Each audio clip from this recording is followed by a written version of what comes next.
Olá, Lancinauta, sou Carlos Alberto Vieira, estou aqui para mais uma coluna de vídeo. Dessa vez eu vou fazer uma panorâmica geral do Campeonato Brasileiro, os favoritos, quem vem se destacando nesse primeiro turno, quem mandou bem e quem pode chegar longe.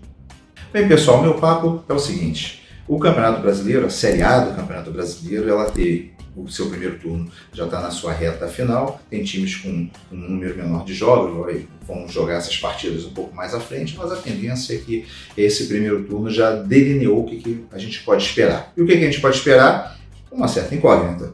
Aquela ideia de Flamengo super favorito a ganhar o campeonato com muita facilidade, ela se desvirtuou um pouco. O Flamengo sem o Jesus, não vem jogando o mesmo futebol de 2019, alguns dos principais jogadores alternam bons e maus momentos e principalmente o Domenech ainda estuda o time. Ele não é um treinador com aquele foco e aquela experiência que tinha o Jorge Jesus, então ele ainda tem ainda um estilo de jogo diferente. O Flamengo tinha um estilo de jogo, foi alterado pelo estilo do Domenech, um pouco mais de toque de bola e não de marcação sob pressão, e o Flamengo vai se ajustando e perdendo pontos e tendo alguns pontos fracos, principalmente no setor defensivo, o que faz com que o Flamengo tenha um ataque muito forte, mas com a defesa irregular. O que vem acontecendo é que o Flamengo não deslanchou ainda na competição como se imaginava. E quem aproveita um pouco dessa situação? O Atlético Mineiro, que teve um início bem promissor, venceu o Flamengo no Maracanã na primeira rodada, veio em sequência de bons resultados e começou a penar um pouco em relação ao ataque. O ataque começou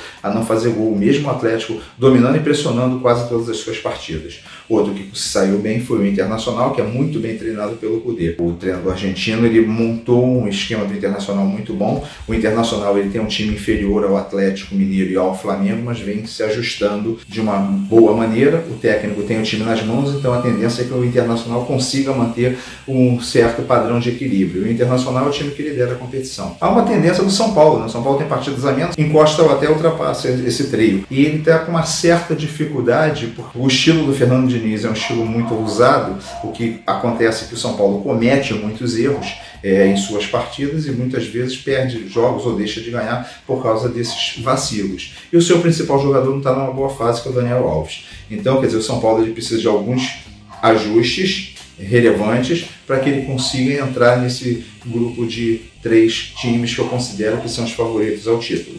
Tem um time que está se saindo muito bem e poucas pessoas imaginavam que estivesse tão longe, que é o Fluminense. Ele chegou até aquele papo, o time que vai disputar rebaixamento, eu nunca achei isso, tá, do Fluminense, por achar que o Fluminense tem uma boa equipe.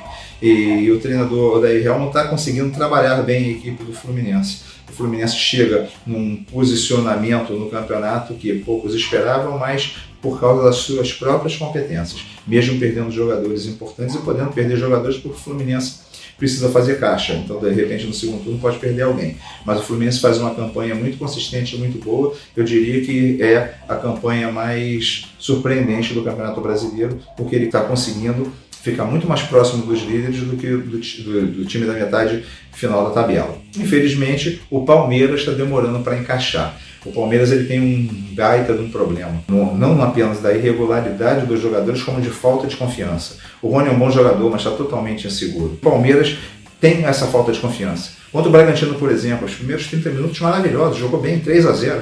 A tendência era dar uma super goleada, mas fez 3-0 e falou, opa, agora vamos segurar aqui um pouquinho.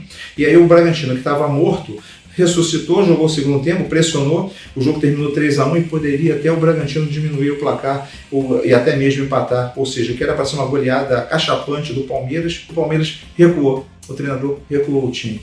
Então, quer dizer, o Palmeiras não tem uma cara, o Palmeiras não tem uma ousadia que possa fazer, olha, o time do Palmeiras vai conseguir engrenar e chegar nesses times da frente. Então eu considero que Flamengo, Inter e Atlético Mineiro são realmente favoritos, devem ficar com o título. O São Paulo, o Fluminense, pela campanha surpreendente que vem fazendo, ele pode repetir essa campanha surpreendente, seria uma zebraça, mas está conseguindo. E o Palmeiras, pelo elenco que tem, não pelo time, tem jogadores, mas não tem time ainda, pode conseguir alguma coisa. O restante vai ficar ali pelo meio da tabela. Não vai mudar muita coisa, não. A única tendência que eu vejo é que o Vasco parecia ajustado e aí começou a perder uma série de jogos, mas eu não consigo ver ainda o Vasco da Gama como um time para disputar rebaixamento.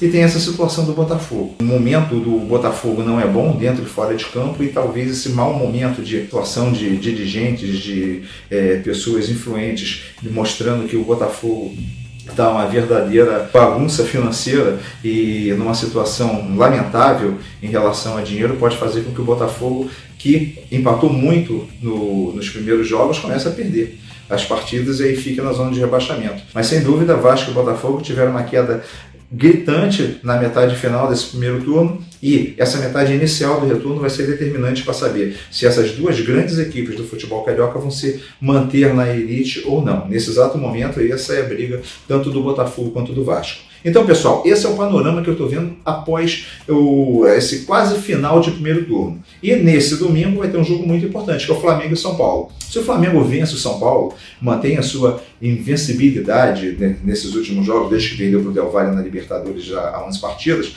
ele vai mostrar mais uma vez a sua força. Se o São Paulo vence o Flamengo, o São Paulo ganha um gás a mais, e aí ele realmente cresce um pouco mais nessa tendência de se aproximar da liderança. Então esse jogo é bastante importante para o campeonato. Será que o Flamengo mina um time que pode dar problema lá na frente, ou será que o São Paulo entra nesse grupo? Então, isso aí, pessoal, e aguardem outras colunas de vídeo. Um grande abraço para você e até a próxima!